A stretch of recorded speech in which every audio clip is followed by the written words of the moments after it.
Michigan is one of the battleground states that will keep Robert F. Kennedy Jr.'s name on the ballot in November. Last Friday, Kennedy announced that he was suspending his presidential campaign, though, and endorsing former President Donald Trump. And independent presidential candidate Cornel West is back on Michigan's ballot after winning a court case. So what does all of that mean for November? Let's talk about it with Oakland University political science professor David Dulio. David, thanks for joining us. Thanks for having me back, Shayna. So let's start with RFK before we get over to Cornel West. He spent months trying to get on as many ballots as he could. Now he's trying to get off of a few, especially in battleground states like Michigan. What kind of impact do you think his name being on that ballot could have on the election? Well, here's the long and the short of it is that RFK Jr. was polling at, 5 or 6%.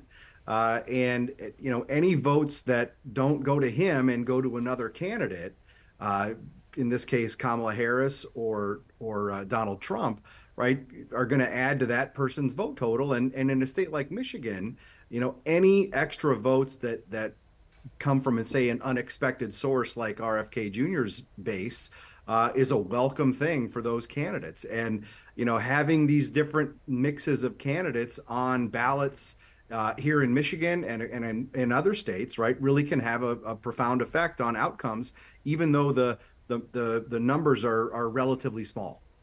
I'd imagine, David, that this is pretty confusing for some voters. He suspended his campaign, but he's still on the ballot. But we know that there's policy and procedure for everything. Can you help us understand why he's still on there?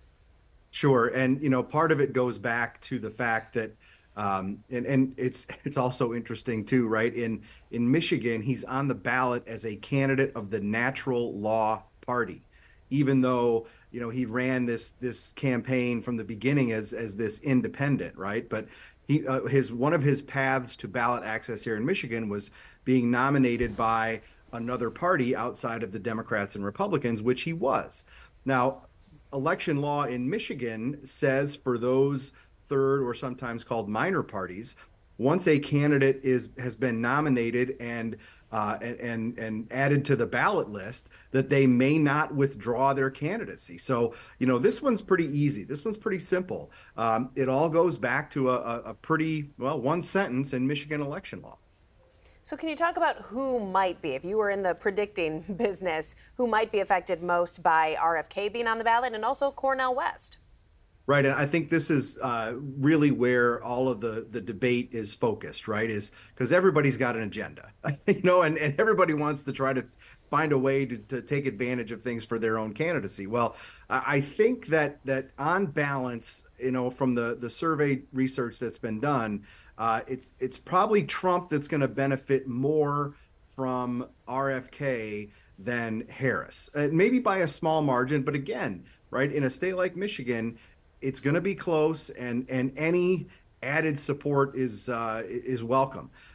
Cornel West, on the other side, is somebody who is very likely to take the vast amount of support from Kamala Harris. Right, his ballot presence is going to be not necessarily a problem for Democrats, but he's a progressive guy who appeals to a lot of African Americans, and those are votes that Kamala Harris needs.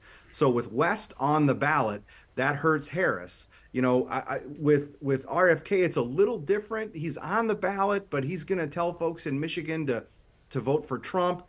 How many of them actually do because he remains on the ballot? I think that's the big question. So is it a good time to be a third-party candidate? It seems like more so than historically in recent elections, they really are able to play spoiler. A lot of people still think Jill Stein handed the White House to Donald Trump. Is it just because everything is so close these days? In a place like Michigan, yes, right? And third-party candidates, I guess it depends on what you mean by, a good time, right? Because they aren't going to win, right? Let's just call it like it is, right? Third parties aren't going to win the presidency as it's constructed right now, at least the system, how the system is constructed.